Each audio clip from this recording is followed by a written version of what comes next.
hello दोस्तों मैं राकेश और आज कथा पातिम इरान और इजराइलर मजत की আছে एक्चुअली माने कियर कारण এই যুদ্ধ स्टार्ट हल तृतीय विश्वयुद्ध हम नेকি যদি হয় তৃতীয় বিশ্বযুদ্ধ আমাৰ ইন্ডিয়া কাৰ পক্ষে যোগদান দিব আজিৰ ভিডিঅ'টোত জানিম 1 অক্টোবৰ 2024 এনেকুৱা এটা দিন আছিল যেটো দিনত নেকি ইৰানে ইজৰাইলৰ ওপৰত দুকটাকৈ ব্যালিষ্টিক মিসাইল মানে এৰিছিল কিন্তু কিয় কৰিছিল এই যুদ্ধ ইৰানে ইজৰাইলৰ ওপৰত জানিব হলে আমি কিছু সময় পাছত যাব লাগিব মানে 7 অক্টোবৰ 2023 চনত ইজৰাইলত হামাস আৰু ফেলেষ্টাইনে 12 জনকৈ লোকক হত্যা কৰিছিল ইয়াৰে মানে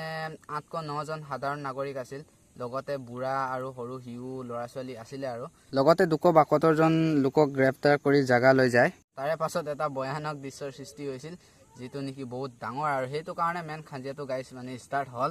জানিব পৰা মতে 2011 চনৰ 15 মাৰ্চ তাৰিখে ইজৰাইলে সিৰিয়াৰ পৰা জাগা গৈ থকা জাহাজ এখন জব্দ কৰে মানে যিকোনত ইৰানী অস্ত্ৰ লৈ গৈ আছিল মানে ইয়াৰ উপৰিও ইৰানে হামাস আৰু হিজবুল্লাহ অস্ত্ৰ দি মানে ইজৰাইলৰ বিৰুদ্ধে যুদ্ধৰ সৃষ্টি কৰিছিল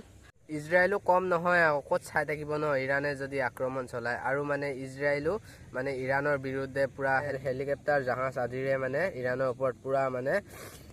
গুলি চুলি চলাইছিল আৰু তাৰে পিছত মানে এখন ভয়ানক দৃশ্যৰ সৃষ্টি হৈছিল হ'ব নেকি তৃতীয় বিশ্বযুদ্ধ যদি হয় মানে আমাৰ ইণ্ডিয়া কাৰ পক্ষে যাব বৰ্তমানলৈকে জানিব পৰা মতে ইণ্ডিয়া কাৰ পক্ষে যাব ক'ব পৰা নাই কিন্তু মানে আগৰ পৰা মানে ইজৰাইলৰ লগত মানে আমাৰ ইণ্ডিয়া বহুত মানে ক্লোজ ফ্ৰেণ্ড হয় জানিব পৰা মতে তাতে যাব ছাগে কিন্তু তৃতীয় বিশ্বযুদ্ধ হলে একচুয়ালি গম পাম মানে আৰু গাইস ইমান জলদি এনেও বিশ্বযুদ্ধ নহয় কাৰণ সেকেন্ড আৰু ফাৰ্ষ্ট বিশ্বযুদ্ধত বহুত ক্ষতি হৈছিল ইয়াৰে আটাইতকৈ ক্ষতি হৈছিল সেকেন্ড বিশ্বযুদ্ধত জাপান আৰু চাইনাৰ মানে সবচে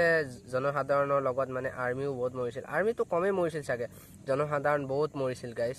ইয়াৰ কাৰণে তৃতীয় বিশ্বযুদ্ধ পটকৈ নহয় আৰু আপোনালোকে যদি জানিব বিচাৰে ফাৰ্ষ্ট আৰু সেকেন্ড বিশ্বযুদ্ধত কাৰ কি হৈছিল মানে এইবিলাকৰ বিষয়ে যদি জানিব বিচাৰে মোক কমেন্ট কৰি দিব মই পাৰিলে ভিডিও বনাই দিম